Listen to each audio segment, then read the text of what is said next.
Welcome to Chillin' 101. We hope this video helps. You start immediately by shutting water off and draining the line. Do that now. Next, disconnect the hose at both ends and drop it into a shallow tub. This gives you access.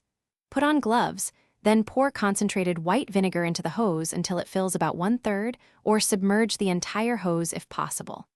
Once done, let the vinegar sit for 30 to 60 minutes.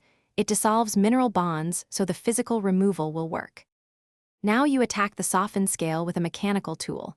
Feed a stiff wire coat hanger or plumber's snake from the far end and push gently while rotating.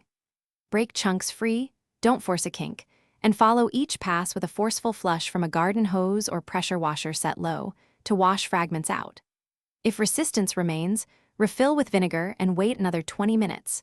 Repeating the soak and snake cycle clears stubborn calcification more safely than brute force. For final steps, flush the hose thoroughly with high-pressure water until the stream is clear, then dry it before reconnecting.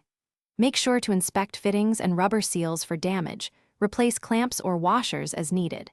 If deposits still block flow despite several vinegar soaks and mechanical passes, use a commercial descaler as directed or accept replacement. Sometimes calcification fuses to the inner lining. If leaks occur after reassembly, tighten gradually and test at low pressure to confirm a durable seal. Thanks for watching. Consider subscribing if we helped you.